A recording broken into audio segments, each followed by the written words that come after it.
variety of current affairs and topics. And at the same time, keeping you well informed about important events, both national and internationals.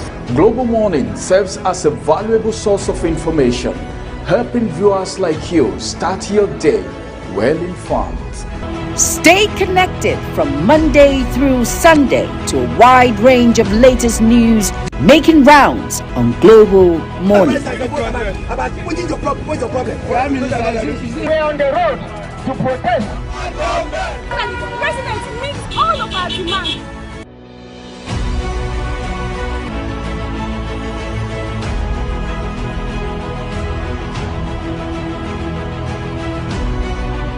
This is Global Morning.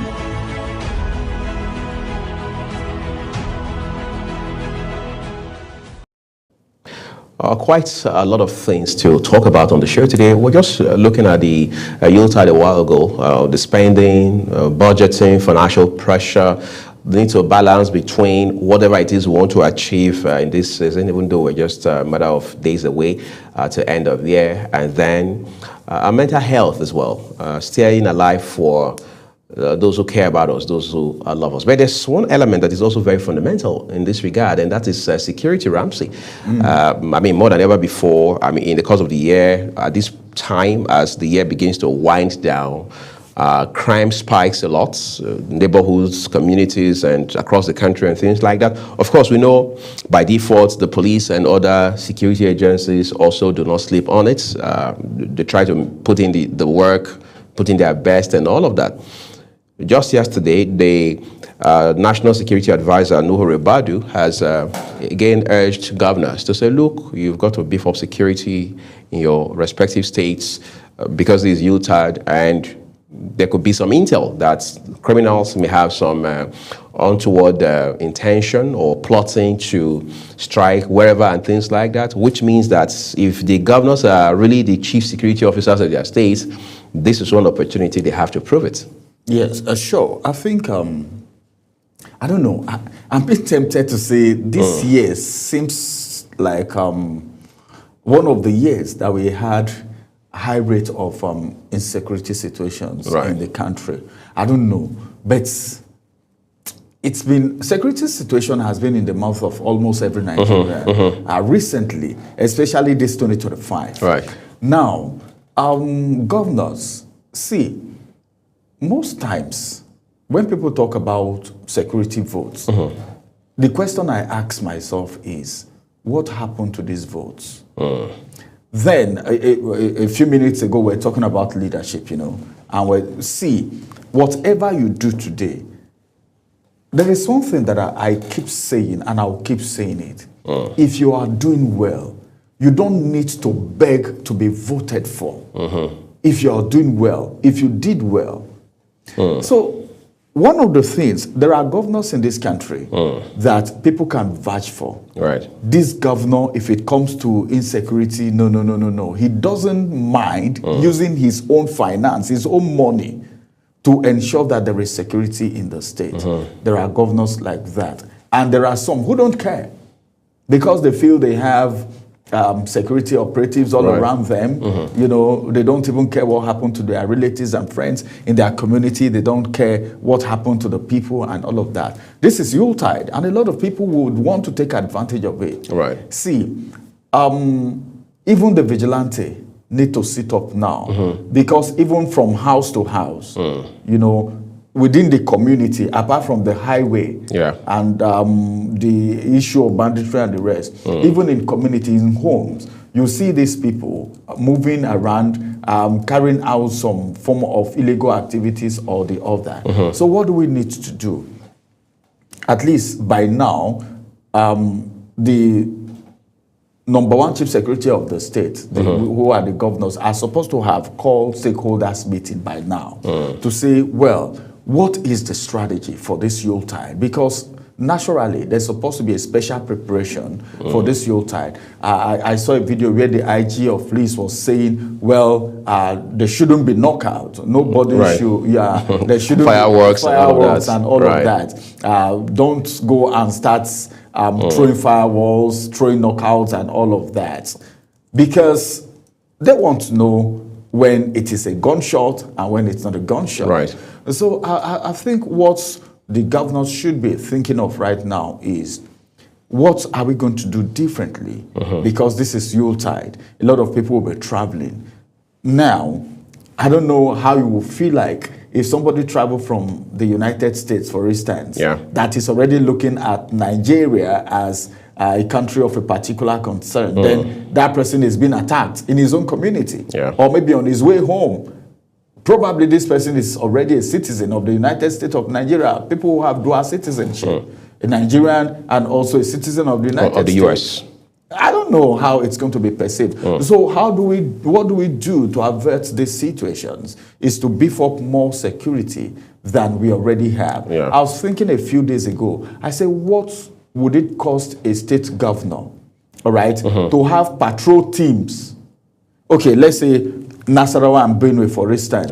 The governor of Nasarawa State and the governor of Benue State come together. Since they are neighboring states. Come together and say, okay, from Nasarawa to Benue State is how many kilometers? Per kilometer, let's have security operatives with their van patrolling. Right.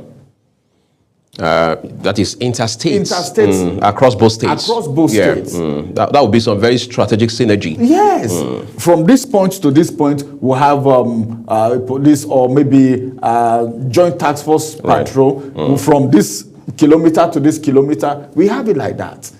I think these guys will be scared because oftentimes, see, I'll keep saying it. The truth is, these bandits, they have guns, but they are not as trained as our security operatives. So when it comes to exchange of shots, our operatives are more experienced than they are. So if they know that there is a patrol going on, they will be scared. And I would advise people not to travel at night, no matter what, because of the security situation. So the governors need to do the needful so that at least we can have this Yuletide in peace. Well, I think that's quite a strategic thing to say. So we can have this Yuletide in peace. People have to be alive to celebrate. Of course, they have to be alive to even see 2026 in the first instance. And by the way, that's quite a big year for electioneering for politicians, even though we know the elections are in 2027. But then politicians like to start early. We'll talk about some of those issues. They've started. Even though they are not going to admit that they started. And you're right, they have. Well, let's take a quick break, everyone. When we return, we'll be looking at the papers for you. Do stay with us.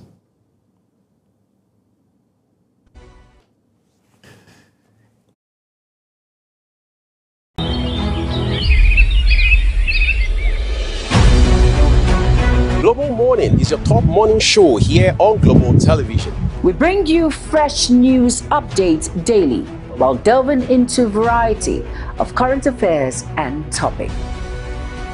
And at the same time, keeping you well informed about important events, both national and internationals. Global Morning serves as a valuable source of information, helping viewers like you start your day well informed. Stay connected from Monday through Sunday to a wide range of latest news making rounds on Global Morning. We're on the road to protest. And the president meets all of our demands.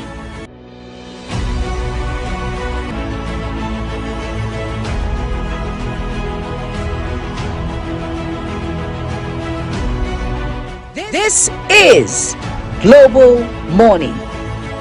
Very good evening and welcome to another exciting edition of Big Talk. Tonight on the program, as always, it's a pleasure to have you join us here on Global Morning. I am Uyi Alpo. You know how we do it on Social Post Extra, bringing you all the... On the desk this evening, we have very topical issues to discuss. And of course... Welcome to your parliamentary program, The Parliament. Peaceful and joyful home doesn't happen by chance. It is built on... Women can rise beyond traditional boundaries to claim their rightful place as... Very numerous committee, about more than 12 committees. Festival is a program that comes to you once in a week at about this time where we look into issues and discuss them. It gives you the opportunity to... Rural leaders in United Welcome Nigeria. to Entertainment Circle, And trust me, today you're about to get entertained. Hello everyone and welcome to the program Talk Sports here on Global Television. Top Zone is that platform where we bring young and talented artists. Stay tuned, stay inspired, stay with Global Television on DSTV Channel 365, on Star Times Channel 276.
Welcome back. Let's quickly look at the papers and see what we have right there on the national dailies, beginning from this day newspaper.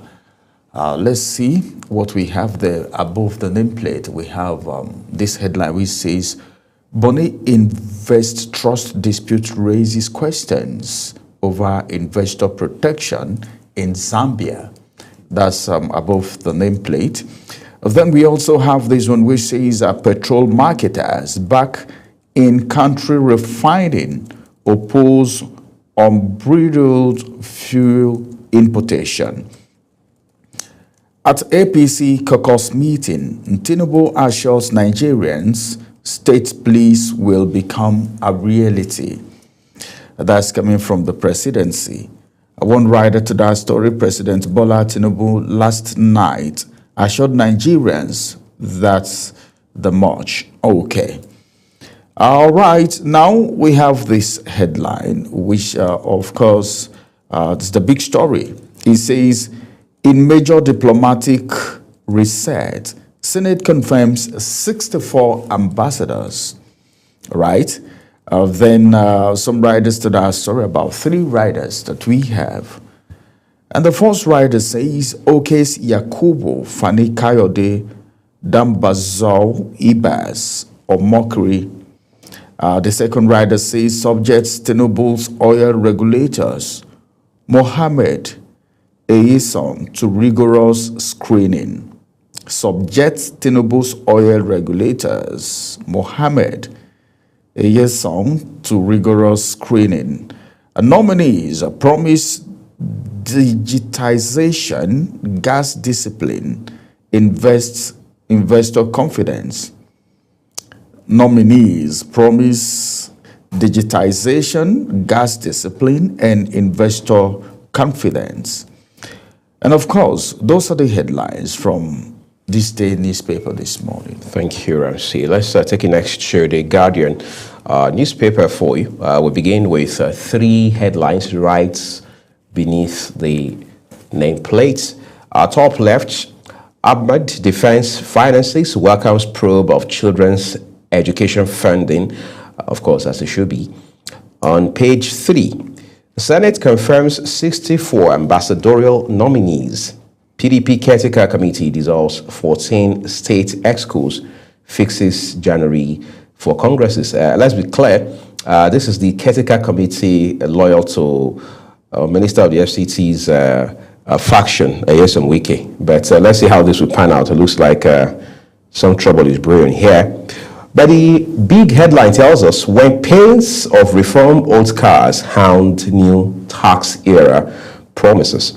It's a big story on pages 4 and 5 of the Guardian newspaper this morning. Ex-Labour Minister Ngige gets bail in alleged 2.2 billion naira fraud charges. Federal government rescinds decision, reopens 47 federal unity colleges, but then that's coming in the middle of this Yuletide, so apparently those schools resume effectively in January. Burkina Faso attack death toll rises to 14. That's in Plateau State. Again, a sad story there coming from north central Nigeria. The headline has a picture of Governor Caleb Mufwang. Details await you on page 30. Fresh nationwide defections tilts 2027 balance as APC tightens grip. Fresh nationwide defections tilts 2027 balance as APC tightens grip. 6 ex-PDP governors attend as Tinubu hosts APC caucus in Aso Villa. Quite a big time for Nigerian politics, and we're hearing that the balance is extremely delicate and the tilt continues as we inch closer to 2027 general election, with the APC being on top of the political game as it stands right now. We've seen cases of accusations and counter-accusations as to what exactly the playbook is that the All Progressives Congress is using to be able to woo these political bigwigs, the governors in particular, and other leaders across different political parties, especially from the PDP, into its fold.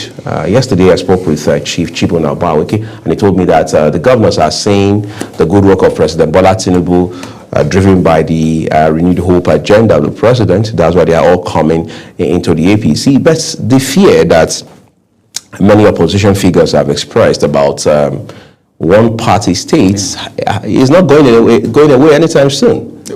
See, with what is happening, it's pointing towards that. Right. Even though I've also hosted an APC chieftain here who have said, well, even if there is no opposition, they would even manufacture one to ensure that there is opposition, because that's what makes a democracy and makes a government sit up. That's the APC government does not have any intention of a one-state party.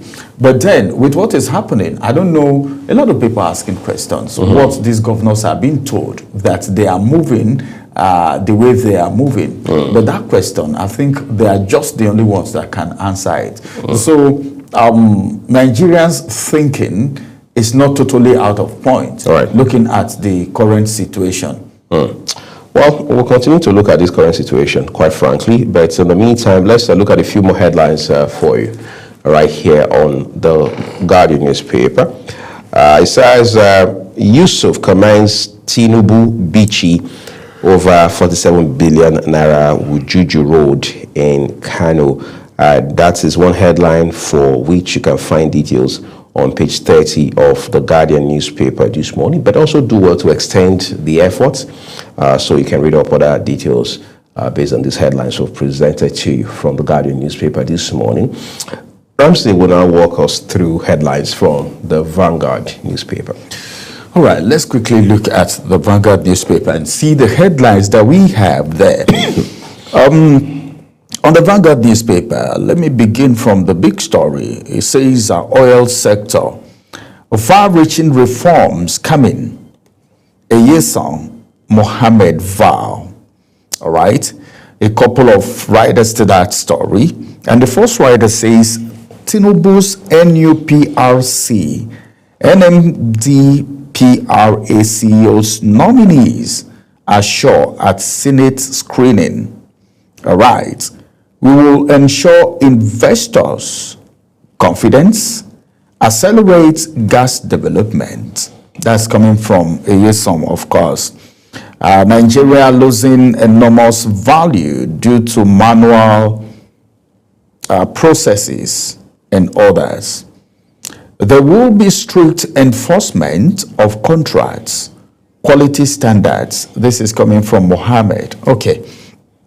That's one thing that a lot of Nigerians have actually longed for, okay, because we've had a lot of substandard contracts in this country.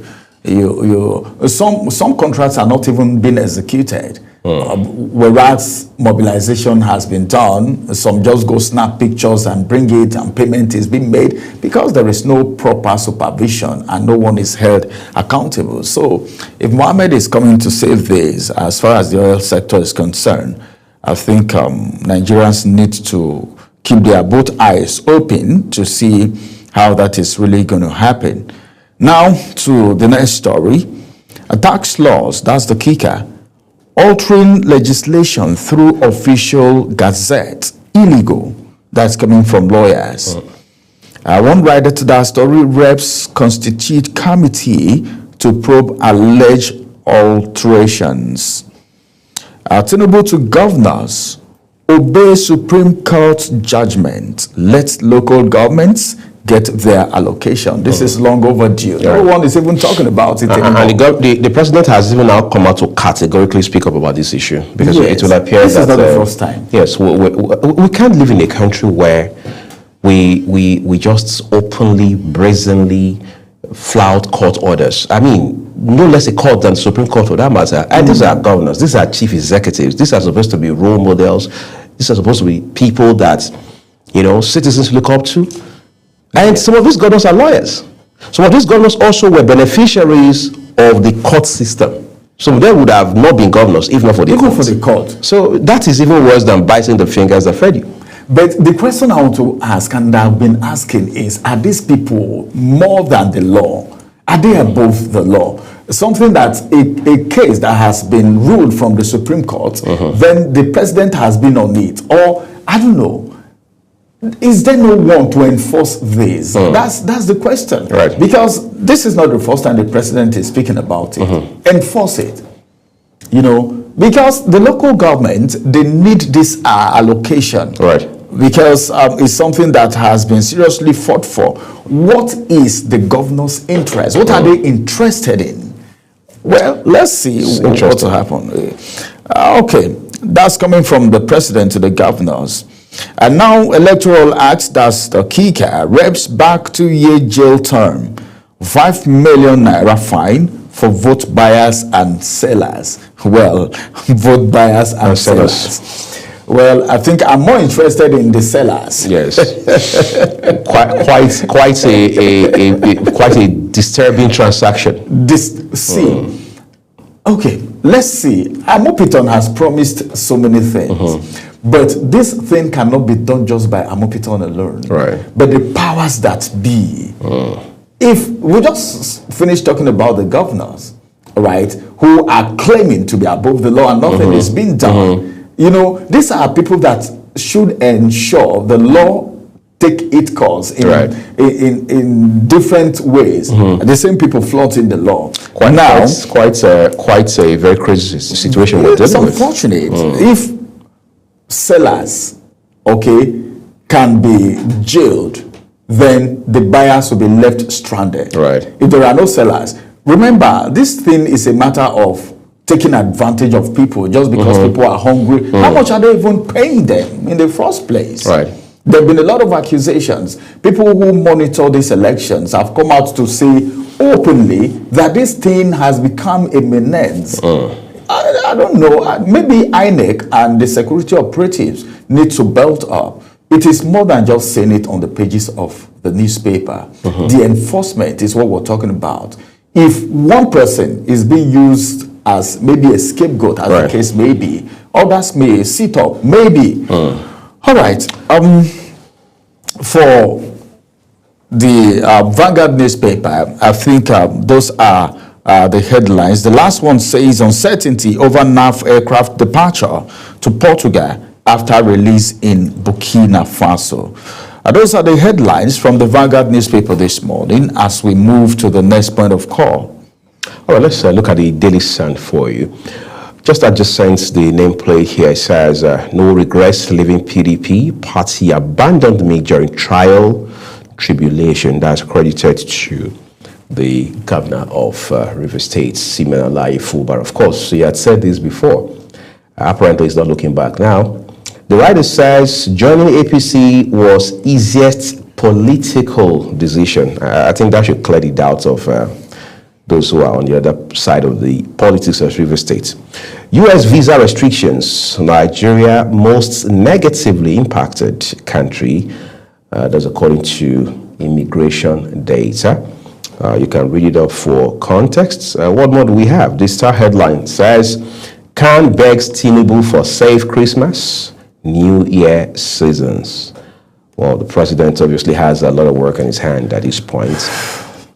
Alleged financial fraud, court grants Ngige bail on self-recognition, dismisses Malami's bail application. We understand the court has now given the EFCC, granted the EFCC's prayer to hold the former Attorney General of the Federation and Minister of Justice longer on account of this bail application denial. Why Kanu's conviction won't stand at appeal court's lawyer.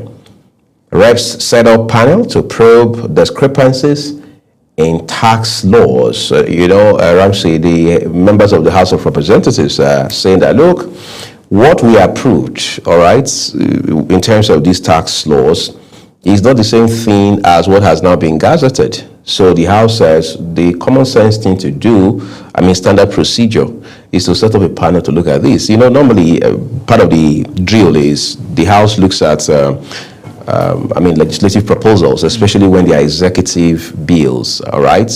Looks at it first, second, third reading and passes, and then sends to the president for assent, then gazetting is done and all of that. So what the reps are now saying is, look, what we approved here that the president even assented to is not the same version as what has now been gazetted. In other words, what Ramsey and Uyi will see at the end of the day is not what we approved. It's pretty much like your university saying that you made 2-1 in this university. How come what you are showing everybody when you are working with is first class?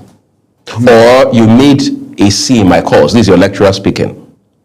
But how is it that in your transcript at the end of the day, after you finished your course, you say that you made an A? Well, I think there's a problem. I will need to give it to them for being smart enough. Because there is this saying that Nigerians don't read. If it is with that, after being passed, they just went and relaxed. All right? And move on. They wouldn't have discovered this. Then we should be asking question. Who is interested in what here? I don't know if you get. And who is influencing what here? You understand? It is in this same Nigeria that we hear of budget padding. Now it's tax. Right. Who is interested in what? Who is trying to do what here? Okay, so I think it's a move in the right direction to get a committee set up to look into it again. It's got to be what it needs to be because Nigerians are going through so much. A lot. Whatever it is. See, I know the government is trying. In advanced countries, we know that most of their income is from taxation. We are not saying Nigerians shouldn't pay tax. Someone was talking to me a few days ago and the person was like, well, there are a lot of companies in Nigeria, multinationals, that don't even pay tax. And with this tax law and all of that, they would be forced to pay the tax if they must remain here. And that's going to add to our GDP, our economic growth. So if these things need to be done, it should be done properly. So that committee should give attention to every single details as it has to do with that tax. All right, let it be what was approved that is being given out to the people. I think it will be in the interest of every Nigerian. Right. Okay, well, let's go wrap it up now. The last headline tells us PDP as a kicker for you. Wike camp announces dissolution of 14 states working committees. All right, so that's interesting. You can find details on page 6 for yourself as we move on to the Punch newspaper. That's our next port of call. All right, let's quickly look at the Punch newspaper and see the headlines that we have. I can see the picture of the president right here, and it's about insecurity.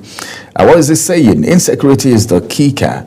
Tinubu pledges state pleas to U.S. European allies. Okay, maybe it's part of the condition, probably. World Bank to approve 500 million $500 million loan for Nigeria today. Yuletide. NSA alerts governors to beef up security. All right. MTF, Reps, Senate disagree over crude oil benchmark. Well, a lot of drama in the oil sector lately. I think oil sector battlefield. As it All right, let's quickly look at other headlines right here on the Punch newspaper. Reps probe tax law, tweak. PDP demands suspension. Who do you want suspended? All right. Are they talking like opposition, or they mean what they are saying? House raises 7-man ad hoc panel. Presidency warns against sabotage, says tax law, not anti-people. All right. South Africa police shot Nigerian man dead at traffic stop. Nigerian police shot Nigerian man dead at a traffic stop. What really happened? If you want to get the details, I pick a copy of the Punch newspaper. Probably, I don't know. I'm just thinking maybe the person went to South Africa with the Nigerian kind of mentality as it has to do with traffic, and that happened. Just for you to get the details, I pick a copy of the Punch newspaper. A court okays Malami's further detention by EFCC. Well, the same people that have sent some people to prison in the past, the same people. So I don't know whether the thing is becoming turn by turn. And for everyone in leadership position, everyone in governance should sit up. You don't know. Anytime anybody said it will not be well with you for any reason, don't just go to bed and say, it doesn't matter, except if your hands are clean. But if your hands are not clean and anyone said it's not going to be well with you, it might not be instantly. But then, remember the devil is on his toes to enforce such things, especially for people who have their hands already stained. All right. Senate confirms Fani Kayode Omokri, 60 others as ambassadors. Finally, Nigeria is going to have ambassadors in different countries right now. This one says, I think let's just keep it here. This is the size of the headlines from the Punch newspaper. All right, then. What more can we say? We move on to look at our next ports of call for you, and this time we'll move into Daily Trust's newspaper. Top right corner, Boko Haram abducts, burn local government vice chair councillors. Boko Haram abducts, burn local government vice chair councillors. That's quite a number of people there. All right. Federal government reopens Unity schools after 28-day closure. Tax law alterations. Presidency silent. Reps raise probe panel. Well, let's see what happens in the course of business today. Maybe someone from the media team of President Bola Tinubu will speak up about this issue. New budgets as 2025's lags. Reps raise presidential campaign expenses to 10 billion naira, governorship 3 billion naira. The writer says, e-transmission of election results. But the question is, how do you monitor these thresholds? If you say for presidential election, then for governorship election, cap spending is at 10 billion, 3 billion respectively. Who's going to monitor? Is it the CBN? Is it INEC itself who is going to monitor, or are the political parties expected to self-regulate? Well, that doesn't look very realistic in the first instance. Okay, let's go look at more papers, maybe just two more or just one more, and then we're done with dust. This time, the last one, incidentally, is the Nigerian Tribune, and Ramsey has those headlines for us. All right, let's look at the Nigerian Tribune. I think the Senate seems to be in the news today. Yeah, everywhere. Senate confirms Ibas, Ajimobi, Yakubu, Fani Kayode Omokri, 59 other ambassadors. Nigeria's 200 trillion, of course, cubic feet of gas can end darkness. Yes, some new NUPRC boss. You know, when people are coming to office, they say so much, you know, but then, well, we're just saying, we're just keeping our fingers crossed. We are watching. Let all of this happen. The problem known, they said, is half solved. Right. So if all of this is known before assuming office, then I think we should be saying hooray. A Senate screens Farouk Komola's replacement. That's those who retired as a result of the saga. Local governments must get their money, Tinubu tells governors. Some writers said that story, and the first writer says there is no autonomy without funded mandate. As APC showcases defected PDP governors at its 14th National Caucus meeting, we must create level playing field for new entrants. Akpabio is the one saying that. That's the Senate president. More headlines for you, writes on the Nigerian Tribune newspaper. Banditry, military operations on the way at Oshun-Kwara boundary communities. Adeleke is the one saying that. Court dismisses Malami bail application to remain in EFCC custody. I never really belonged to PDP, Fubara declares. Hey, Dramasobia was he? Has he been doing anti-party too, like someone? Okay, I didn't call anyone's name. All right, PDP crisis, Turaki, Wike's camp in another phase of over state congresses and ESCOs. Some writers to that story. Wike's group ratifies dissolution of Lagos, Bauchi, Oyo, Delta ESCOs, 10 others. Fixes states congresses for January 9. They are acting like dying horses. Turaki's camp is the one saying that. All right. I think those are the headlines from the Punch newspaper for us this morning. All right. Thank you everyone for being a part of this segment of the program. As always, we'd like to remind you that Global Television or the team here on Global Morning does not in any way contribute to these headlines. All we do is just present them to you exactly as published by their respective publishers.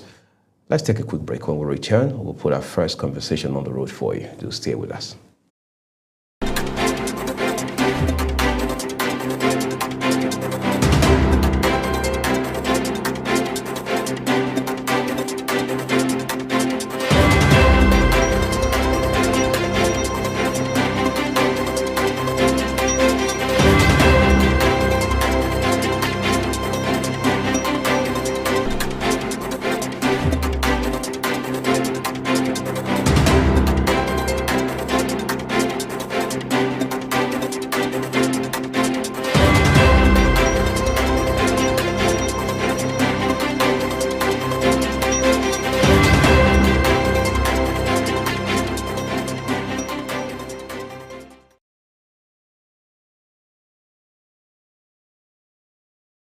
Very good evening and welcome to another exciting edition of Big Talk. Tonight on the program. As always, it's a pleasure to have you join us here on Global Morning. I am Uyi Alpo. You know how we do it on Social Post Extra, bringing you all the... On the desk this evening, we have very topical issues to discuss. And of course... Welcome to your parliamentary program, The Parliament. Peaceful and joyful home doesn't happen by chance. It is built on... Women can rise beyond traditional boundaries to claim their rightful place as a numerous committee, about more than 12 committees. Festify is a program that comes to you once in a week at about this time where we look into issues and discuss them. It gives you the opportunity to... Rule is in United Welcome Nigeria. To Entertainment Circle. And trust me, today you're about to get entertained. Hello everyone and welcome to the program Talk Sports here on Global Television. One of them is that platform where we bring young and talented artists. Stay tuned, stay inspired, stay with Global Television on DSTV Channel 365, on Star Times Channel 276.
Morning is your top morning show here on Global Television. We bring you fresh news updates daily while delving into a variety of current affairs and topics. And at the same time, keeping you well informed about important events, both national and internationals. Global Morning serves as a valuable source of information, helping viewers like you start your day well informed. Stay connected from Monday through Sunday to a wide range of latest news making rounds on Global Morning. We're on the road to protest. And the president meets all of our demands.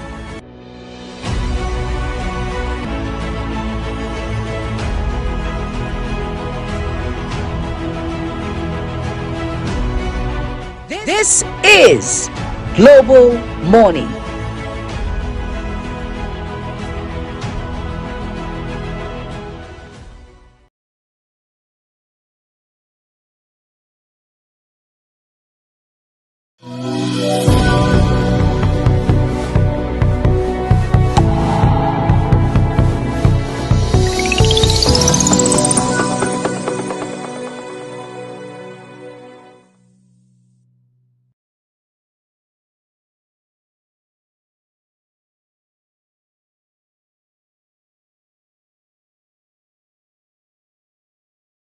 I'd like to have you join us for the first conversation on Global Morning today.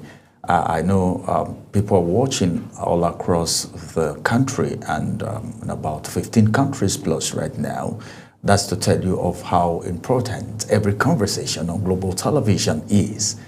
Today, we want to look at national development. A lot of people have talked about development at different levels. Now, who needs development? Who are the life wires that can spur development? And who are the people that should be in the forefront? What has the effort been? So today, we'll be looking at national development, x-raying the drive for regional reforms. Is it the North Central? Is it the South-South? Is it the Niger Delta? Is it the Southwest? Recently, we heard of different commissions that was put in place by the federal government. But can we say that is enough? All right. What about the care and concern for the people at the grassroots? Take, for instance, the people in Niger Delta, the people at the North Central, who is even caring, who is worried, who is bothered about their level of development. How has the people at the top, people in governance, stretched their hands down to the grassroots to touch lives? Or are they ready to even support people who have come together to say this is necessary? This is what is supposed to be done for people at the Niger Delta, at the North Central, at the South-South, at the Southeast, at every part of Nigeria, all the geopolitical zone. So we want to look at the national development holistically. And of course, we want to do an x-ray. What are the drive? What are the push? Why is it necessary? Who and who needs to push this cause? Joining me on the conversation is someone who always have Nigerians at heart, who has been in the forefront of ensuring that people, all right, get developed at every level. I have with me in the studio Prince Godson Onakpoma FCISM, the spokesperson of PANDEF FCT branch. It's good to have you join us, Doctor. Thank you for having me. Thank you. Well, anytime we're talking about national development and concern for the people, you always come to mind. When we talk about national development, what is it all about? What's your thought? What comes to your mind? When we talk about national development, we should be looking at equity, we should be looking at justice, we should be looking at capturing the entirety of all regions of Nigeria. And a nation tends to be practicing a true federal spirit when regions are allowed to develop, to grow rapidly at the same time, not just creating or making emphasis on a particular region.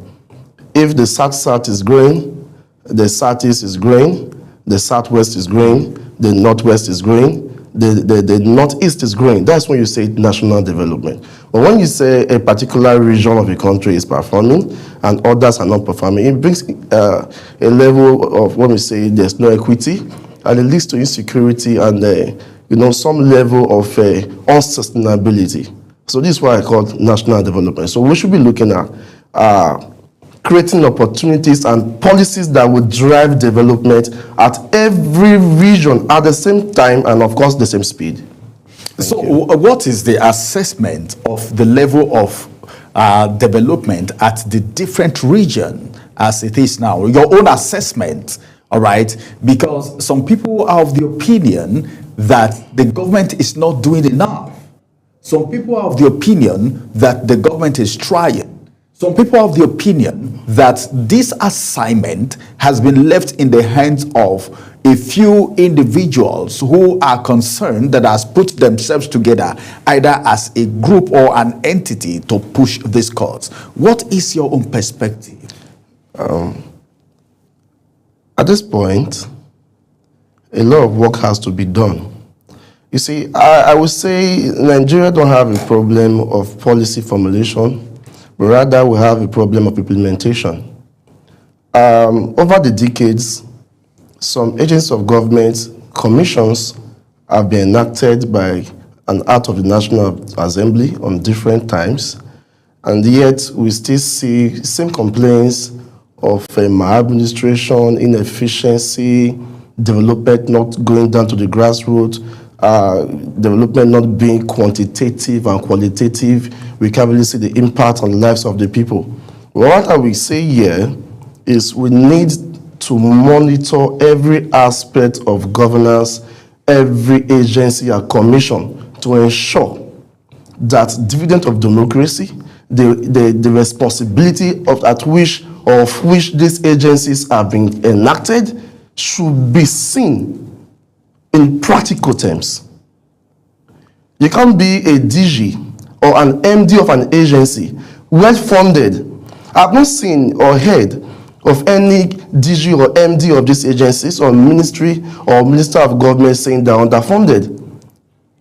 The funds have been made available by the president, even from the former administration. But what we have is that these people who are at the forefront, who are pioneering these agencies, they are not doing what they ought to do. The right stakeholders have not been engaged, and the right platforms and projects have not been put in place. And this is where we are coming in from. So a lot has to be done. It's not quantifiable, it's not qualitative. Our people are not feeling the efficiency of governance, especially from the Niger Delta angle. And that's why we in PANDEF, we are fighting constructively, bearing in mind peace and justice and unity, to ensure that every Niger Delta feels the dividends of democracy. If you look at the South today, our youths are still unemployed. And when you have an unempowered youth, you tend to have issues. An empowered youth is a sustainable and secured nation that will drive in foreign and direct investment. So we should be looking at implementation, and they should be monitoring. And that's what we in PANDEF today, we want to ensure that we monitor and track every developmental process of government and its agencies at the local level. All right, that's very, do you know, while you were talking about PANDEF, something came to my mind. Okay, this is, you are the spokesperson of FCT branch. I had a guest on my program here, and the guest was practically angry that the citizens are just sitting back and only complaining, all right, but not taking the right step of calling the people in governance to order. Okay, even the president himself in the papers today, Imagine the president himself calling governors to order on 2 occasions, one in the issue of security, another one in the issue of local government allocation, that the need to go back to it. Now, let's look at PANDEF, for instance. What are the plans? The reason why I'm asking this is because if what PANDEF is doing starts working, I know the North Central Development Commission, the Southwest, the Northeast, and every other person can take cue. So now, let's see, what do you think? What are the ideas and the way you think, okay, this is the objective of PANDEF, this is what they can do, and this is what they stand for, and this is what they stand to achieve as it has to do with national development? Thank you. I won't be telling you what PANDEF wants to do, but I will telling you from you want to take us by surprise. No, I'm coming from a particular angle. I won't start from what PANDEF wants to do, but I want to tell you what PANDEF have done. All right, yes. All right. Nigerians are ready to hear it. PANDEF is not a new, NGO that it tends to project the needs of the Niger Delta. If PANDEF has not been working, I don't think you should know PANDEF. Every Nigerian, even foreigners, know PANDEF and know what PANDEF stands for. Our founder, Pa Ike Clark of blessed memories, has worked tirelessly. He worked tirelessly to ensure that the voices of the Niger Delta is being heard. And this brought about a lot of changes. A lot of development we have today in Niger Delta is as a result of the diligent work of PANDEF. And we're enjoying its fruit, but then we're pressing for more. So going forward, PANDEF is not living on former glory. We are working on and on to ensure that the voices, the development of the Niger Delta stands and our voice are heard, that government should look at the pleas. We still have issues in Niger Delta. So one of the things the PANDEF is doing is the South-South Development Trust Fund, where we can call our people, both in government, our technocrats who are into business, our people who are doing well outside the country in diaspora, to come in, join effort with the government, develop a trust fund where we can expand the development of the Niger Delta. Niger Delta still has a lot of ground. Firstly, we are moving for the increment of the 13% derivative because it is not enough for a region that feeds the entirety of Nigeria. And not just Nigeria, of course, the whole of Africa. If you look today, the presidency is working tirelessly to ensure that it reduces to the best minimum the emergence of coup in Africa. And this demands lots of funding. Where does this money come from? The Niger Delta, of course. Our people are still faced with the challenges of, poor water supply. When other regions are having access to clean water, healthy water, we still have issues of damaged waters. We still have our people suffering from cancer because of the glass fire and crude oil exploration. We still have issues of our fishes dying. Our soil has been contaminated as a result of the operations of oil companies in our region. We still have bad road network. Our roads are still bad. Our roads are still insecure. If you visit the airport right now, you will discover that thousands of people, Nigerians, are no longer using our roads because of the insecurity, because of the bad roads. And of course, this December, I tell you, a lot of people are not traveling because they can't afford the flight fees because they are exorbitant. So we are moving for the increment because the Constitution says at least.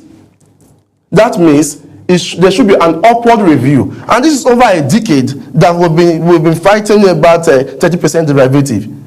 And our governors come together to ensure that these funds, but the president was right calling the attention of the governors.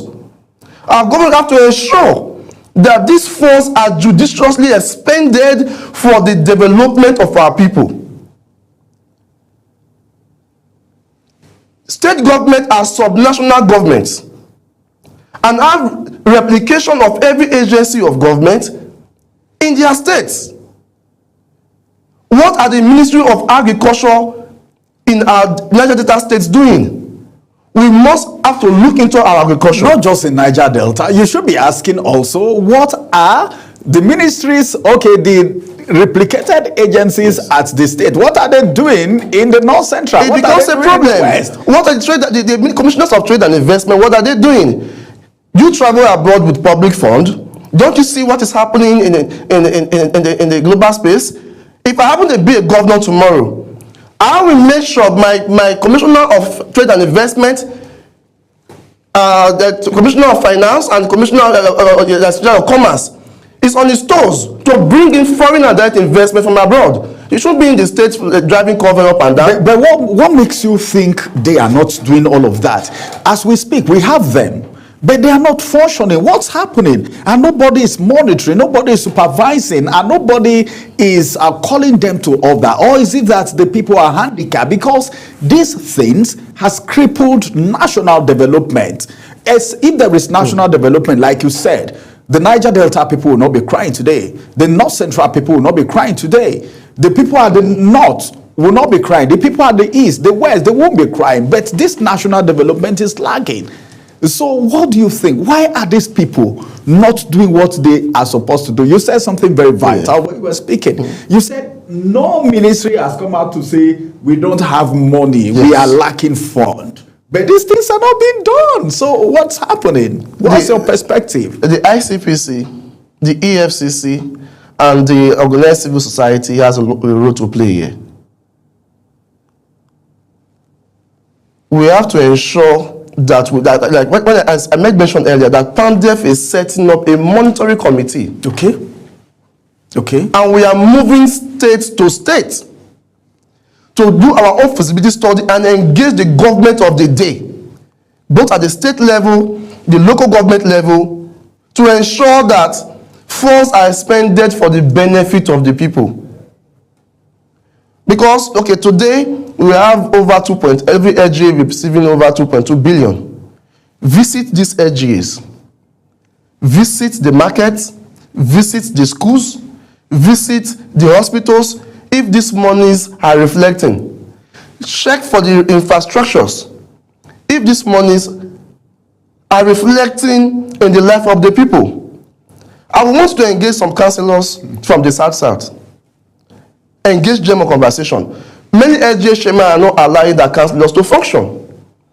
And this has to be looked into, so that every organ of government, every legislature, every arm of government should be allowed to do their job diligently without any interference.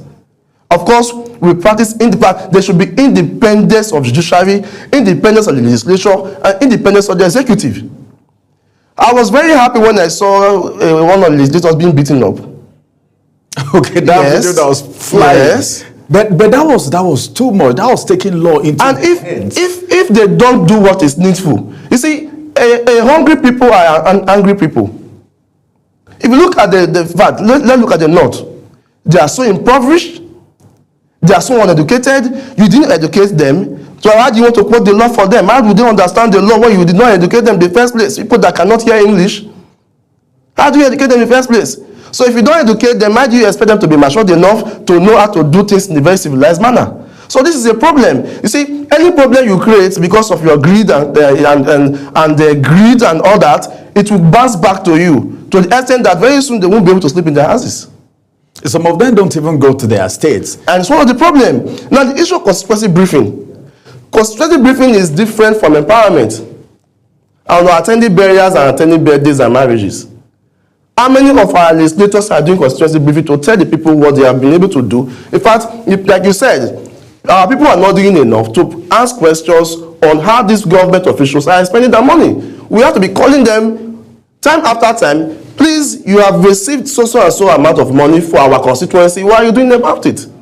We have not seen a quantitative or commensurable value of what you are doing. So these are the things that must be done and looked into for our people to have the dividend to the make. And I told you, PANDEF, we have formed a monitoring committee and we are going to, not just the state governors, we are visiting every ministry, both federal and state, to look at what they are doing. And again, we will ensure any politician or public office holder that is not doing the needful, we are going to file petitions against them. I think this is kudos. I think I love that because a lot of Nigerians have been looking for who to take the lead. You know, a lot of times what people fall back to is protest. They hit the street and before you know it, it's all over. After a few days, you see tear gassing and all of that, and it's over. But I think this step by PANDEF, and it's part of the reason why it is necessary to have you talk about this, what PANDEF is doing. This plan is strategic. Then, the question I want to ask, because you said something while you were speaking about the lawmakers. Now, Nigerian politicians, by the time they get into governance, though I feel for that,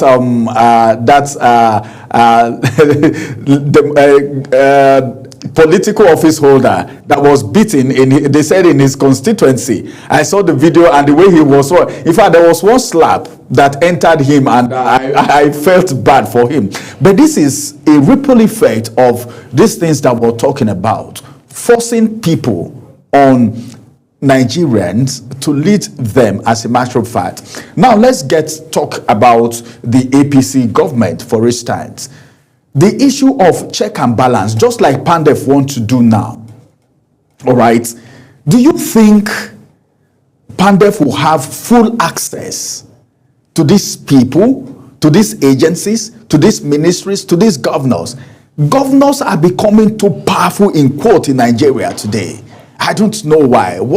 So what do you think may be the challenges, okay, that PANDEF is going to be faced when they go to do? It's a Herculean task, all right? Because these people, they want to block every loophole. So PANDEF going from state to state, ministry to ministry, to checkmate what these people are doing, because that's one of the things that has been lacking in the system. Somebody's been given responsibility, not held accountable, and they do whatever they want to do. And this is what PANDEF wants to do across the states. So what do you think, all right, might be the challenges, and how do you intend overcoming it? Thank you. That's a smart one. There's no limitation to what PANDEF can achieve. PANDEF is bigger than any individual in this country. That is to say, there's no limitation to what we can do. We have tested the waters before, and we're going to do more. And I tell you, PANDEF is not a body that is for nonchalant people. People cannot command respect. People that are not technocrats. People that are not intellectual. We have all calibers of people, high weight and voltage people in PANDEF. No government, no governor in the SWASAT can put a benchmark to what PANDEF can do, or can restrict us from seeing them. That means it will amount to a lot. It will amount to a lot for that governor. It will amount to a lot to that public office holder, because we have every arsenal in the jurisdiction of the law to enforce our mandate and our objective, because these objectives are people-driven. And I tell you, we are making progress. And in the sooner days, you will see all these things coming to limelight. So, PANDEF is not limited. PANDEF cannot be restricted as far as we are operating the boundaries of the law. No one can stop us.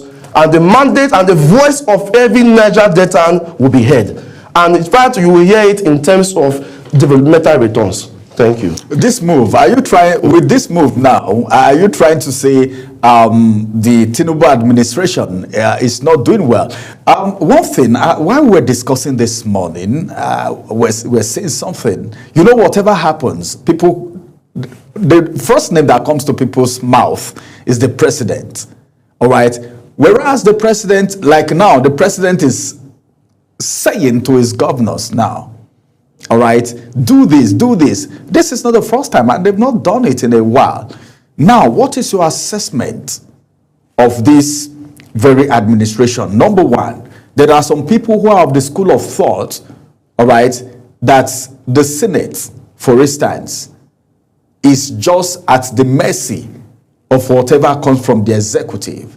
So, in other words, there is no check and balance. That's what some people feel, or some people are alleging. I was in a meeting when somebody said, well, during the state of emergency in Rivers State, a public office holder, El-Rufai, of course, was in a meeting when they wanted starting ADC when the meeting took over, and he said something. He said, this is the time for the Senate to prove that they are not rubber stamp, meaning there is this school of thought that they are, of course, just there. Now, what do you think? Because we're thinking about check and balance, accountability in this country. Most things pass through them, approved before, like we're talking about tax. If you listen to the newspaper review that we did, the tax, they said, well, what we approve, what the president has sent it to is different from what we are seeing, as a matter of fact. So a lot happens at the Senate. So what's your assessment of the Senate? Thank you. There's what we call public opinion, of which you are very much abreast with. Everyone has a view on what happens in the political space, and they are entitled to their opinion. And we all know that in political years like this, there must be propaganda by political parties to give them soft landing and to get public attention, to get, to mobilize vote for them and their parties. Like I said earlier, we should have independence of the judiciary. We should have independence of the legislature. We should have independence of the executive. What I will say here is that every agency of government should be allowed to function. And I believe that the Senate, the 10th Senate, is a responsible one and have the interest of Nigerians at heart. And so they should do more. They should do more. With anything you do, as a public office holder, there must be criticism. But they should know that they are representing Nigerians. And in every of their action and inaction, as far as the Senate is concerned, the Nigerian society, the Nigerian citizen should be seen first. And personal interest should not be put forward in terms of public interest. So it's a call to order. The Senate should be up and doing. They should keep on developing themselves that they have been doing to see how they can better serve Nigerians. Okay. I don't know. There is something, most times, those of us in the media, we we know some things that you are doing. All right, sometimes we monitor your movement and all of that, some of your activities. Like Pandef, I think I've been following Pandef for a while. And of course, because of the move and the antecedents, I just felt you should be here today. And of course, it has been a very wonderful one. Let's look at the judiciary in just a minute. A lot of people have said the judiciary has been compromised, all right, by political office holders, especially when the issue of you can go to court happened. That is one side, one angle to the story. Then the issue of someone being above the law. We've had cases, if you get to the prison today, there are some people who are in prison that have not been taken to the court for a very long time. Yeah. Some people are languishing. I'm saying this now because of your last visit. To the prison, and some of the activities, some of the things you are pioneering, all right, for people in diaspora, Niger Delta, and people in diaspora and people at the Niger Delta and all of that, the issue of judiciary and what is happening in our prisons. What would you have to say about the judicial system of Nigeria right now? And what is your plan as it has to do with what you are pioneering at the moment. Thank you. The judiciary of today is has gone to a level where people no longer have trust on it. If somebody tells you today that go to court, even if you are in the legal aspect, that is to say, you have the confidence that you are on the legal ground, that the law should stand by you, you will be begging the next person, please, let's settle outside the court. The judiciary should be the last hope of the common man. And there has to be a redress to ensure that justice is not denied and justice to be served in a manner of truth in terms of practical evidences that are being submitted before the court. So it's a good thing that our people are complaining, our people are talking. So it's a good message to them that they should do whatever is necessary to ensure that the true spirit and position of our constitution, because this is what guides us as a people, it should not be bent because of a common individual or because of a particular individual, because the person is a public officer, that everybody should face the law. If the law finds you guilty, go for it. And we should not use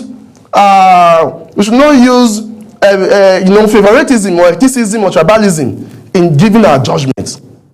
Whether you are a black man, whether you are a fair man, whether you are a Muslim, whether you are a Christian, the law should not look on that. The law should look on the case before it and who does the Constitution favors. Who is on the right side? That's what should be looking at. So, openly, I will tell you that Nigerians have no confidence in the judiciary anymore, and the Chief Justice of Nigeria, the Attorney General of the Federation, should look into it and reclaim the lost glory. A lot of people, our correctional system in Nigeria here, you know, if anything happened, they will say APC government, like the president just granted some persons, amnesty, release. And a lot of people said so many things. But there are people, all right, in prison today who just, the money to be billed or just, they can't even afford it. And all of that, you understand. Let's look at what you're pioneering now, okay, for Niger Delta youth and of course those in diaspora. What is your target? And I will still ask, let me hear what the target is, and if I will ask that you extend it. Okay. Thank you. In 2 weeks before now, we had a meeting. That's the data use in FCT and diaspora, and the complaint was brought before us of a Deltan youth that was arrested and incarcerated. What was his offense? It was settling fight, and when the police came in, they must be running and all of that. He was arrested and was incarcerated. So we took upon ourselves that we must visit every correctional facility, starting from the FCT, and find our youths who lack access to legal assistance and give them pro bono assistance to reintegrate them back into society. It is an open secret that there's a lot of oppression in the operations of the Nigerian police. And I want to thank the IG for the good work that is doing to checkmate every police officer to ensure that none of them is using power arbitrarily. So a lot of our youths have been incarcerated. Some have not been taken to court. They have not been left in prison. Some of them also have minor offenses that can be appealed.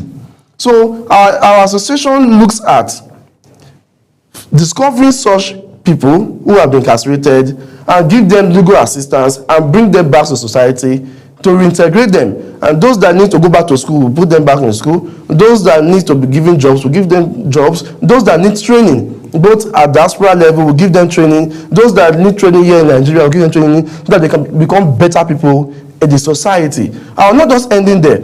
We are going to other states. And we are also clamoring and advocating for the employment of our youth. If you visit a lot of agencies of government in Nigeria at the federal level, you will not find a good quantity of youth from Delta State, youth from the Niger Delta. And we are clamoring against this and see how we can advocate for our youth so that our youth can be gainfully employed. And youth from Benue and Kwara too. Yes, yes, exactly. There should be an equity in employment. Not that a particular region controls the whole of a particular agency or controls all the agency. No.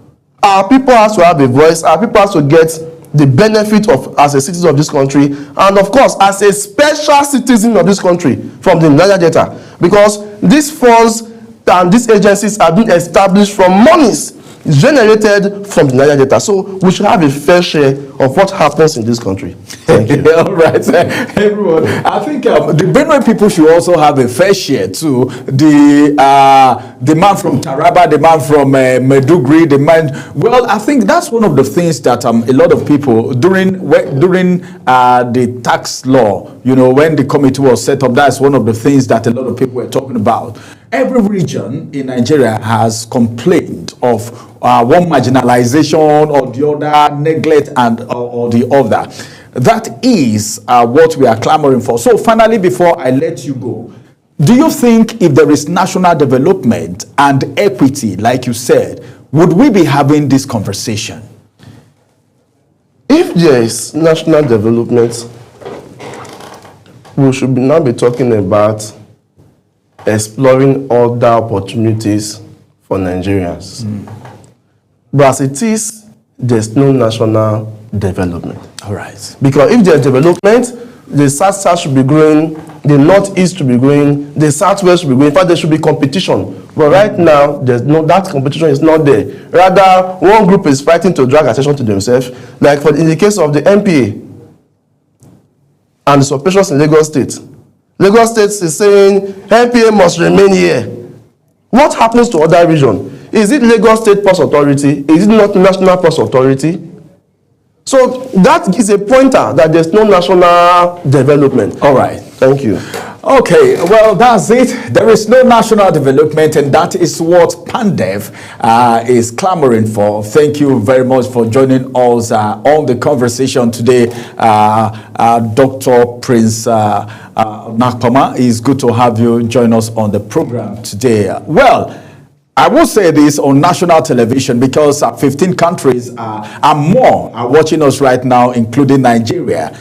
As you move from one state to the other to torchlight what the ministries are not doing right and making sure they do it, the government agencies and all of that, people in governance, I would also bring you back again to tell us how far, what the achievement is, and we need to feel the impact of what PANDEF is doing, and other civil society organizations and other well-meaning Nigerians should join hands together, like you said, so that there will be integration to ensure national development. So keep your fingers crossed. I will be falling back to you from time to time. That's our job as a media. Thank you for joining us on the conversation today. As a matter of fact, our time is not on our side, and this is going to be the size of the conversation today.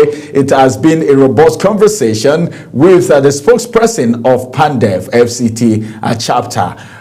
Coming up next is the second conversation on Global Morning. Stay with us.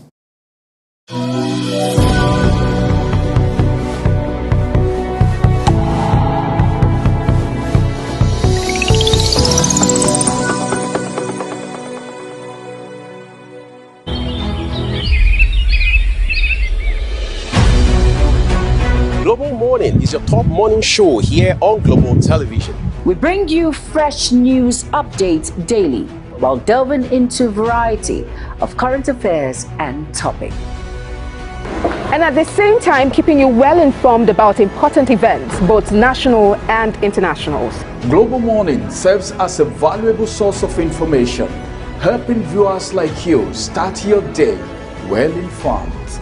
Stay connected from Monday through Sunday to a wide range of latest news making rounds on Global Morning. We're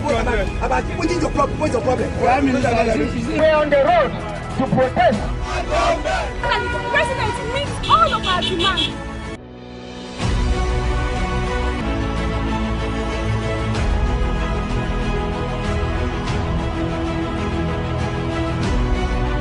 This is Global Morning.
All right, so let's get it on the road, everyone. But this time we're going to Edo State, where the governor, talking about Senator Monday Okpebholo, this week has presented to the State House of Assembly his appropriation for 2026. Now, for those who have followed that development the last few days, they say it's a great way to start. So things can get in motion as quickly as possible, especially as it has to do with projects in that state. And the governor, again, has also stated that for him, the heartbeat of his leadership is ensuring that he continues to drive development. However, that cannot happen unless, of course, funding continues to flow. And one way to institutionalize that is this presentation of the 2026 appropriation. We understand that the figure stands at 939.850 billion, a few billions shy of 1 trillion, which is quite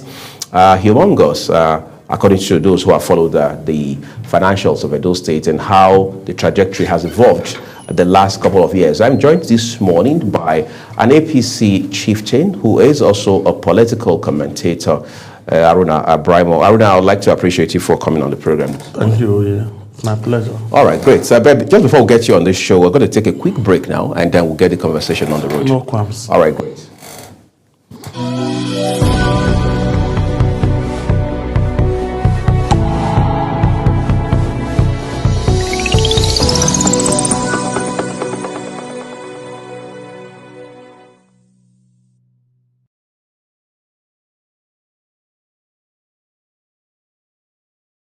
All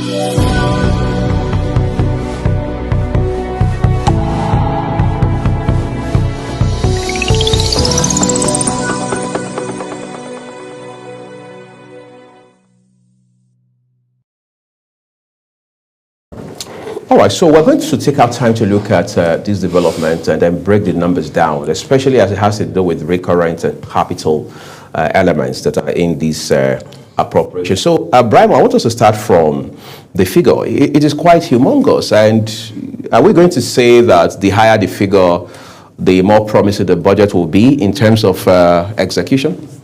I think over the years, execution has not been precipitated on the higher the figures.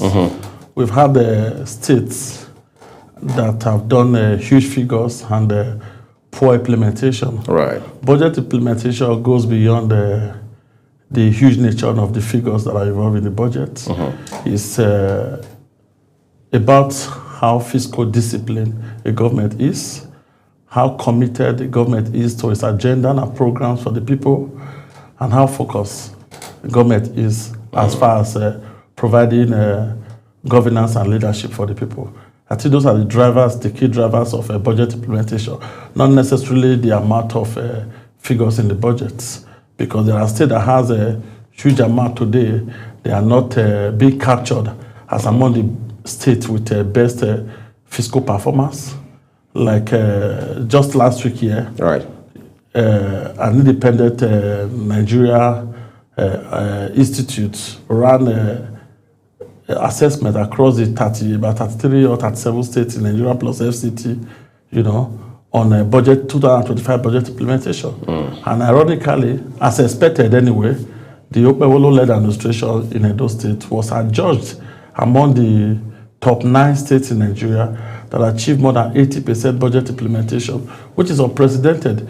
You don't get to have that in Nigeria. No states, at least in the last, since the advent of this Fourth Republic, this democracy, I don't think there has been where about Okpebholo administration scored about 81.2 percentage in budget implementation and performance. That's for 2025. 2025. So it's not necessary. We have states that are richer than Edo. I don't want to mention names. Even in Niger Delta, some states, Oyeri states, who fell short of this assessment, so could not meet 50% budget implementation. So what is the governor of Edo State doing differently? That is prudent management of resources, putting your money where your mouth is. The shift, you know, it's a man that drives his vision with a well-arranged mission statement. You understand? His vision is to build an endurable Edo State where all and sundry will be coming for investment, where the economy will be well open. But the mission is to ensure that the roads, the infrastructure, the good health, education infrastructure, health infrastructure, social infrastructure is open for the economy to actually grow. Because without these parameters, and without these factors, no production can actually take place, no real economic growth can take place, no agriculture can thrive without opening up the rural areas. So it's a governor that understands this, that the mission statement would be to ensure that the money budgeted across sectors is spent for such, so that the economy can open. And I think that is the reason why it's so hurry on implementation of budget. And it's constantly, it has a feedback mechanism arrangement where you get back on every project that is being executed, and it's constantly on their toll. You know, you see him almost every week or 2 weeks going around across different senatorial districts by himself, monitoring yet he has an essay on a project monitoring. Yet he goes by himself to see what they are doing, assess quality assessment and efficiency of jobs done in his administration is top notch. But some people say the governor does that for the cameras. I mean, optics, not really because there's substance behind it. No, we don't. I don't want to join the political mischief makers to be building such narrative. I don't want to even encourage such narrative. It's about if it's somebody is working and you said you are angry because he's putting his work on camera, then so be it. Because you are seeing the work. He didn't go to an empty road to say I'm building an empty road. If you get to Rama Park to investigate or to assess what is going on as far as the flyover is concerned, you see him and see the project, you see the progress. So if you're not angry because it goes with camera, then that is your headache, because the government need to show the people. People in the rural areas need to know what he's doing. He also goes to the rural area. When he went to Udomi to go out to visit the farm, and when harvest, he was the one that, in fact, he started the harvest right there. The cameras were there, because if we are saying it, that this is what the government is doing, people out there still argue. Now the cameras are showing it, you are still saying he's doing it for the optics. These are less of his concern. His concern is to make sure he deliver. When he deliver a good road, he facilitated the delivery of Ekpoma Axis of the Benin-Auchi road. Everybody is seeing it now beyond the camera. Are they not using it? The trucks that are applying that road are not complaining of the camera. The people that are whose economic activity, microeconomic activity, are stratified around that area, they are not complaining of the cameras. You saw the one that is trending, that has been trending over the weeks now, the Gully, Ute, from Upper Mission Extension, right. Ute to Bowo and Temboga and all that. You saw the massive erosion that Gully side that was hitherto abandoned by the last administration.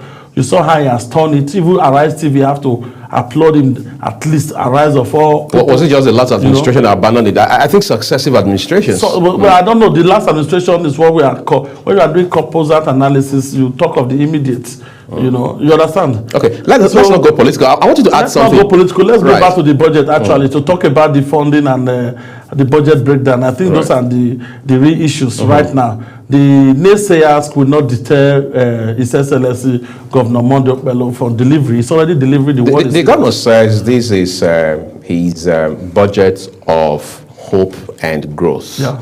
What does that mean for the average Edo man? What it means is the budget of everybody having a sense of this is where we are going to. For the first time in recent years, we were in governance hopelessness in Edo State. When you talk of budget of hope, last year budget was foundational. You understand? Because he just got into office. He got into office, and the people that presented and prepared the budget was not him. He only presented the budget parameters and everything were prepared already. You understand? By the previous government. Exactly. That is why even when after presenting, you know, there was need for a supplementary budget because he believes that a lot of sectors needed the real money to drive. Because he believed that there should be a drift from a recurrent to capital vote. There should be a huge drift. How can you be spending money to run yourself when you are not actually providing social service for the people? Upon which the essence of governance is to provide a social service for the people. So for the first time now, is to let Edo people know that this is a budget of hope that they should rely on. We should all see it. We are seeing the hope manifesting. So we should key to the growth. Hope drives growth. Hope plays a pivotal role in driving the real growth, individually and collectively, even as a state. Is the infrastructure revamping across schools, agriculture, health, road infrastructure, bridges, water provision. Are all this not going to raise the hope of people in governance? A lot of people have already lost hope in governance. Imagine those that were hitherto not employed as a staff and they're not having hope. This budget has come now to accommodate everybody. That you are now a fool. Those 5,000 teachers, they are captured. The 300 workers in the state government that they were being shortchanged and called contract workers, the clerical officers that they absorbed, they are now being captured in the budget. There is hope and growth. Hope is the bedrock upon which growth can manifest. A hopeless society cannot drive growth. So this is a budget that is, look at the budget to let you know that it's a budget of hope. 670 billion is allocated to the economy on its own. You understand? For the first time, we're having social sector having about 140-something billion. That's a social sector. For the first time, we're having a Ministry of Humanitarian and Poverty Alleviation. Is that not enough hope? Social investment is no longer by agency. There's a full ministry with a dedicated to that. Is that not enough hope? A government that gives 150-something billion naira to run the administrative arrangement of the entire government and concentrate more than 600 billion on the economy, infrastructure and others. That means there's a huge drift. Now you're talking about the capital component of it. I'm talking of the breakdown. Sectoral breakdown, the economy is 600 and something billion. You understand? Right. The social sector is targeting 140 something billion. The administrative 150 something billion. And the justice system allocating about 90 billion. Let's talk about funding this budget. Yes. I mean, every government needs to rack its brain, so to say, over how it intends to fund its budgets, even at the federal level, for example. I don't know what the intention of Edo State government is in this regard, but I would like to believe that, first of all, some will come from IGR, internally generated revenue. Some will come from the monthly allocation. Who knows? Let's talk about borrowing, because that, again, has always been some sort of nightmare for governments, and more so for the people. How much are we going to borrow to fund this budget? Nothing. Directly, no direct borrowing. Is that realistic? Of course, unprecedented. The His Excellency Governor Monday Okpebholo-led administration has actually set, is breaking ground and setting boundaries. I feel actually worried, or I feel concerned about whoever is going to take over from him after 8 years in office. Well, you think he's raising the bar, bar unusually high?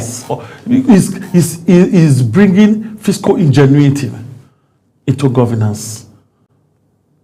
Look at it for the first time. Tell me a state in Nigeria, and it's not going outside the normal theoretical expectation. It's not going outside the norm. Just that Nigeria have not practiced all this. Most states. He's saying that he's driving a budget without borrowing. Do you understand? To fund the budget. He said he's going to get 160 billion realistically from IGRO, and I'm coming to that to tell you how he's generating already, having the best IGRO in the history of Edo State from 1991 to date. Yet the poor are not paying taxes. 160 billion from IGRO, 480 something billion from FAC allocation. You understand? The other one from PPP, public-private partnership, and 150 something billion from about 153 billion from capital grant and receipts. How many years? Who made us realize we have capital grant and receipts? They only put it in the budget without telling us how it is being used. So the capital grants, these are special grants that can drive intervention in capital projects. Imagine adding that to your already provided project. This capital grant comes from federal governments, like Ecological Fund, Special Environmental Support, Special World Bank Assistance Project through federal government, where Edo State is maybe selected as part of the beneficiary. You understand? Like the UNESCO coupons for education, special grant for education sector. We also have special grant that will be going to drive infrastructure in the health sector. Special grant also comes to affect agriculture, because this is a critical social sector that drives humanity very well. All these special grants are guaranteed from federal government are through multinationals. We have seen governments. And all this is letting you know that it's going to key them into the budget, now reducing the tendency for us to borrow. And it now said that 146 billion is for PPP, public-private partnership,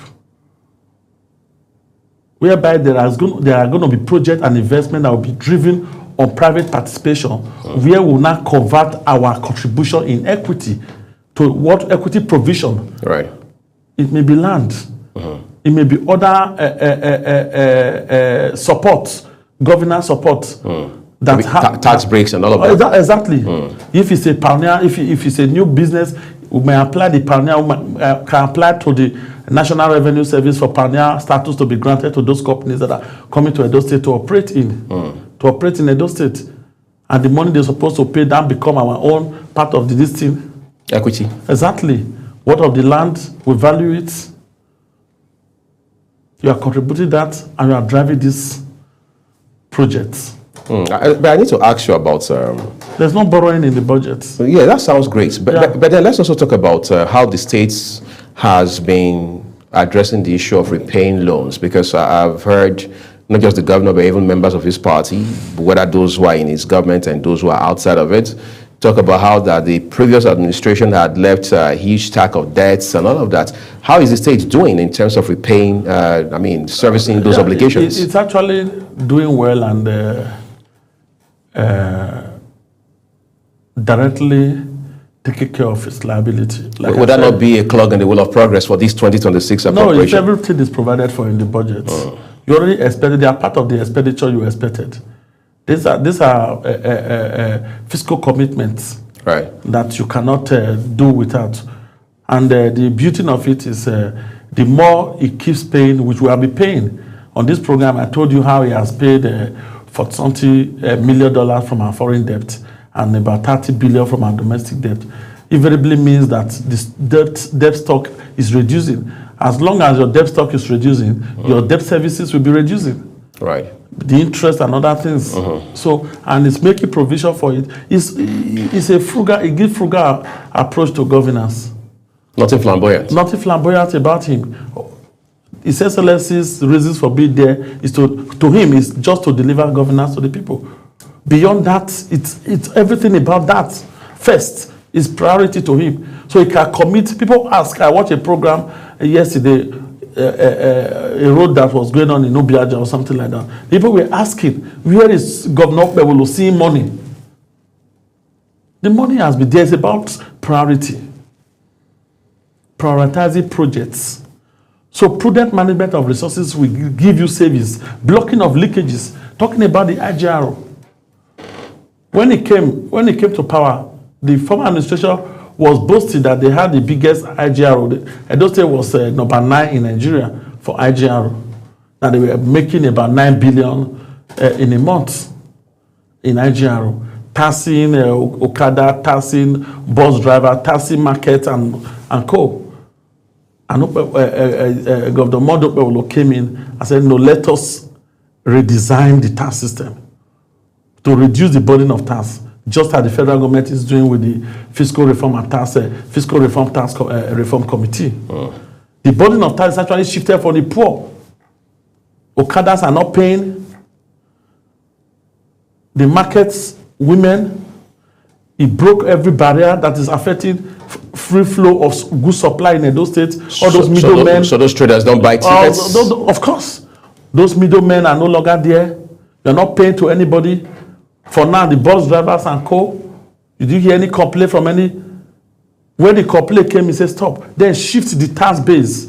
What is the tax base? To the big players in the economy of Edo State. I made an allegation during campaign here that one of the biggest cement companies in Nigeria that is in Edo State was alleged to have been paying 300-something million every month to the governor, the former governor.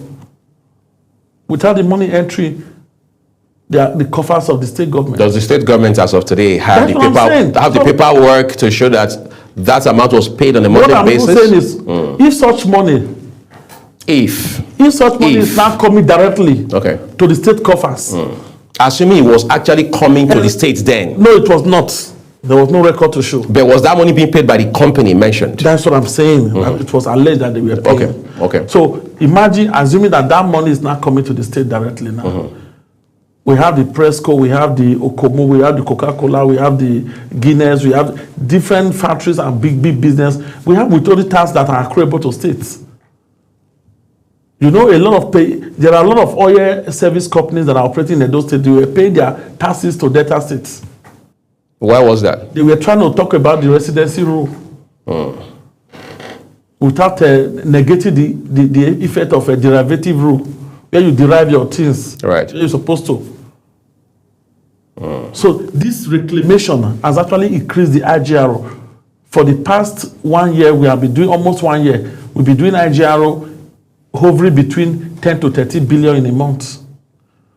You saw the record the other day. As at the 9th month, he has already beat the record of the 1 year IGRO target of the previous administration. What they celebrated as their highest IGRO for 1 year. Governor Mondokbewolo administration got it in 9 months. I want us to take the 160 billion is very realistic. Wow, that's great. Sounds impressive. But let's take a quick break now, Runa. When we return, I want to talk to you about a few other angles to this conversation, including how development can be driven from the ground up beyond what the governor is doing at the state level right now. We'll talk about all of those with you when we return from this break. You stay with us.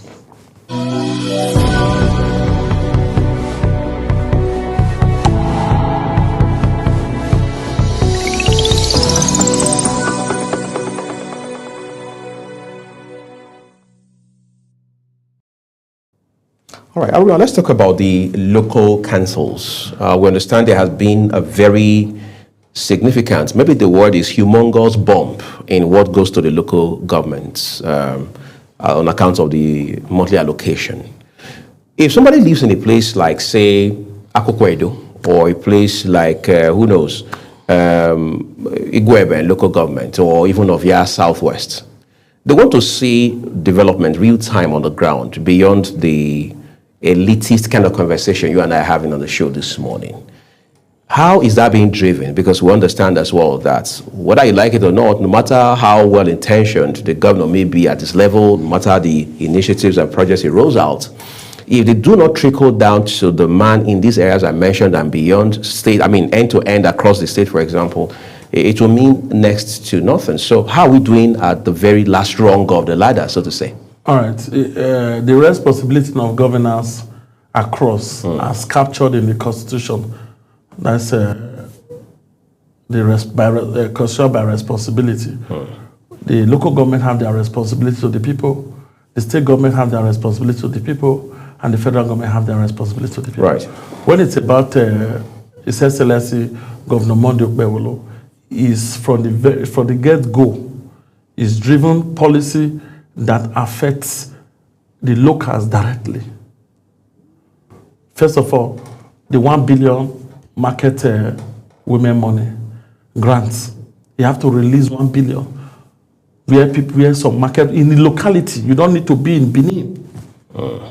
Across, there were offices open for that particular program. Across the 18 local governments? You can go to the local government and register.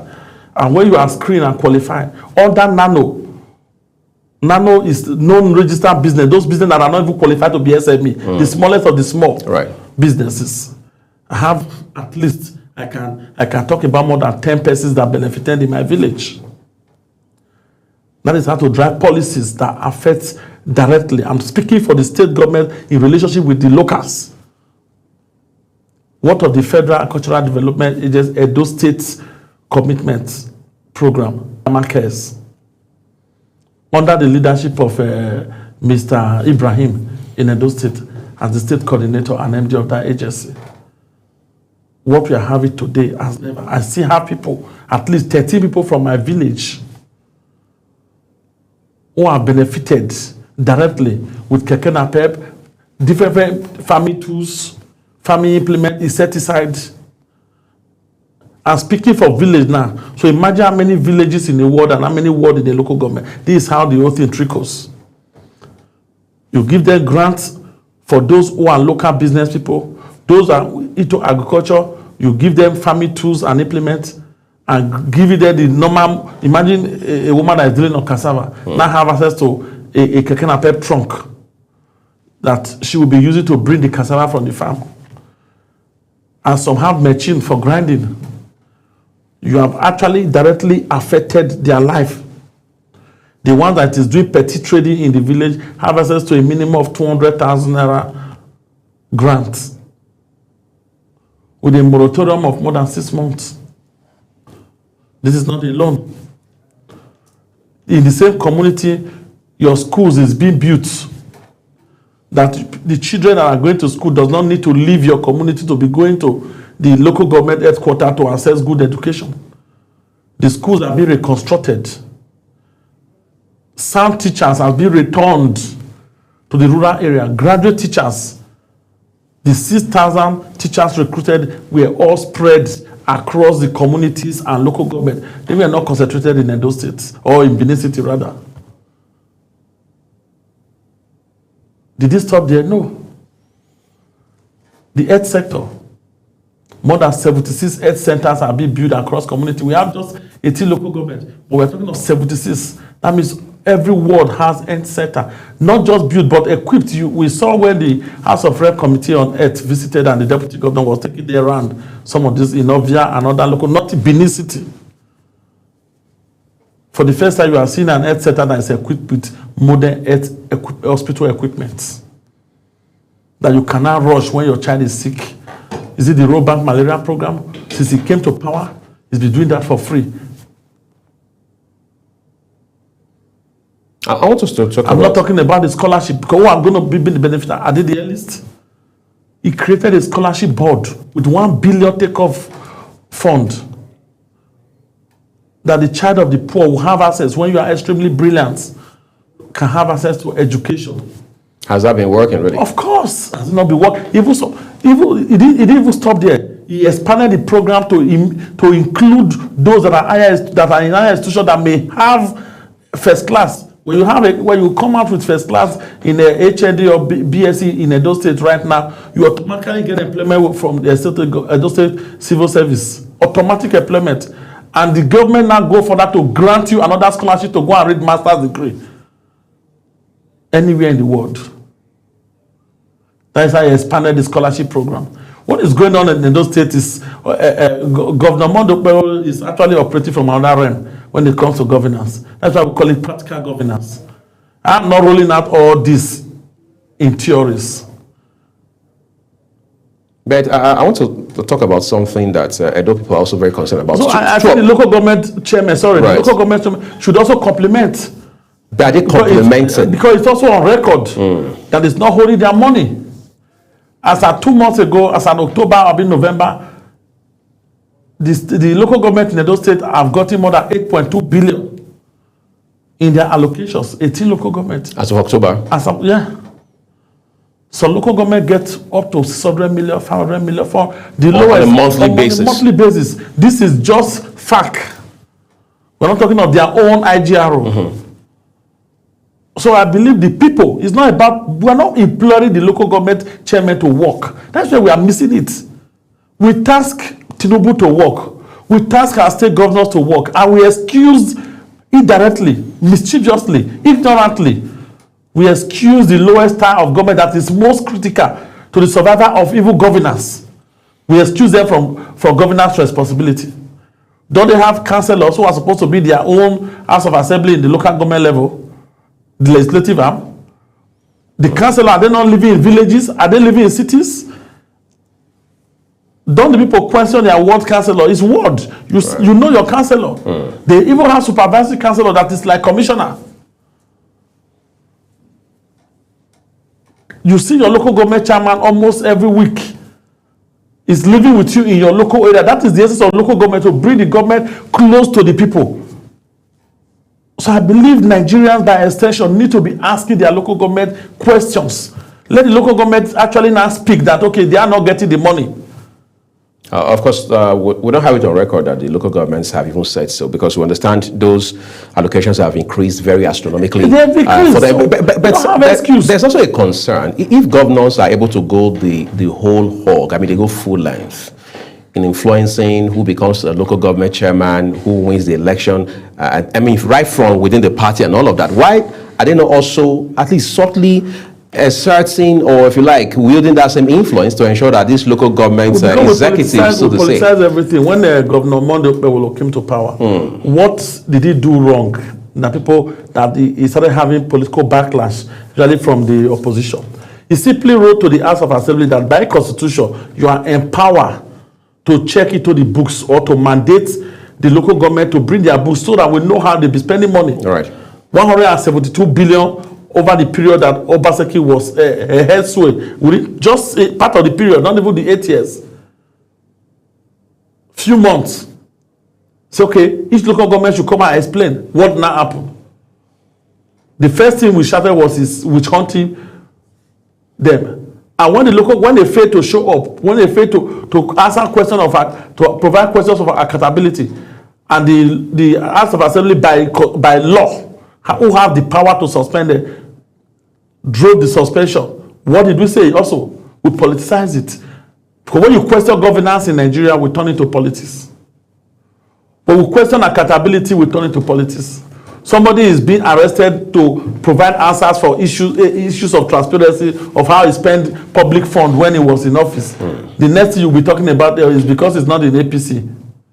You're not talking about the money that is being alleged. You now begin to tell me that Mr. A was alleged to have stolen XYZ amount. Why was he not questioned? That's what we will begin to hear. So it's actually about the people, not that the government does not. I just told you, gave you an instance now, the willpower. So it's not about whatever means. People voted people to be in government. People influenced. People endorsed. It's part of democracy. Influencing and endorsement is part of democracy. But governance is where the real fulcrum is. Governance is the engine room where the real players. Who are the real players? The people you are governing. The governed and the government. They are in that room together. But do they ask questions? They've been mentally suppressed. Most of them, those that ought to ask questions, they are not suffering from selective amnesia. They are amnesic in nature. Some drive deliberate ignorance just to score some cheap political points. You leave the real issue. Or the long road, the bad road in your local government that is supposed to be a local government responsibility. We see what is going on in Lagos State, where local government are delivering on roads, building schools, building health. I'm talking of health centers that are of world standard. You understand? So the challenge is less of funding, but more of the will and leadership. Yes, more of leadership at the local government level and the docility of those in the local government. You go to your community now. Before you talk one thing, the person will blame Tinubu. Most of them does not even care who becomes their local government chairman. They don't care if they have a local government chairman. They don't care if the local government chairman is providing anything. But just ask them, why is things like this with you? You will say, things are like this because it's where Tinubu entered government too. You understand? And this book of lamentation has been there since 1999. From one president to another, and we are always missing it. From Obasanjo to Yar'Adua to Goodluck Jonathan, have we not realized that we keep complaining about our presidents? Is there any president that we've not complained about? And we keep praising them. I read a narrative on Twitter this morning, where an ADC Twitter handle, ADC Vanguard, was not saying that the Buhari economy was better than the Tinubu economy. I said, what a time to be alive. I have to refer the guy to the same tweet he made just a few years ago when he was saying Buhari economy program is the worst that I've happened to Nigeria. That was how we said Goodluck was the economic program was the worst. That was why we talk about Yar'Adua was half dead before they brought him. He does not know what he's doing. That was why we talk about Obasanjo. We've been like that. But we've left the real issue that governance is stratified as far as the constitution is concerned into 3 tiers: federal, state, and local government. I think this is the much time we allow us to take. And the good thing is the budget has just been presented. I mean, the appropriation itself. So while the proposal is in front of the State House of Assembly, we look forward to seeing how programs and initiatives will be rolled out next year in this regard. Again, we'd like to say a big thank you to you. Thank you so for much. coming on the program. It's my pleasure. Well, we're taking a break now, everyone. Shortly, Ramsey, Enoch Agu, and I will wrap up the show for you. Do stay with us.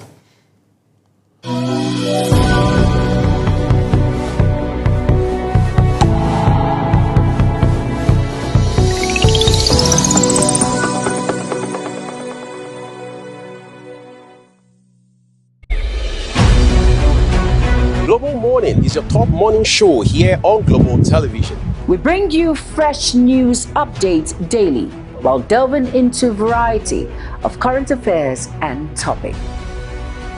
And at the same time, keeping you well informed about important events, both national and international.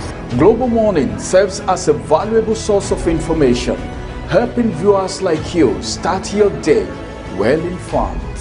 Stay connected from Monday through Sunday to a wide range of latest news making rounds on Global Morning. We're on the road to protest. The president meets all of our demands.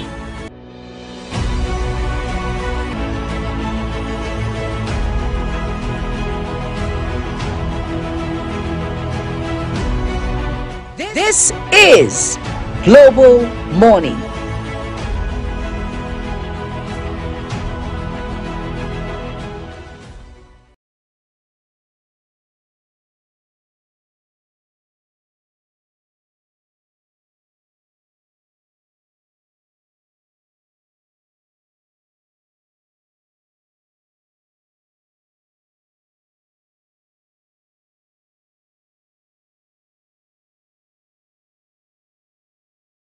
A very good evening and welcome to another exciting edition of Big Talk. Tonight on the program. As always, it's a pleasure to have you join us here on Global Morning. I am Uyi Agbo. You know how we do it on Teacher Post Extra, bringing you all the... On the desk this evening, we have very topical issues to discuss. And of course... Welcome to your parliamentary program, The Parliament. A joyful home doesn't happen by chance. It is built on... Women can rise beyond traditional boundaries to claim their rightful place as a numerous committee, about more than 12 committees. Face-to-Face is a program that comes to you once in a week at about this time where we look into issues and discuss them. It gives you the opportunity to... World leaders in United Welcome Nigeria. to Entertainment Circle. And trust me, today you're about to get entertained. Hello everyone and welcome to the program Talk Sports here on Global Television. Talk Zone is that platform where we bring young and talented artists. Stay tuned, stay inspired, stay with Global Television on DSTV Channel 365, on Star Times Channel 276.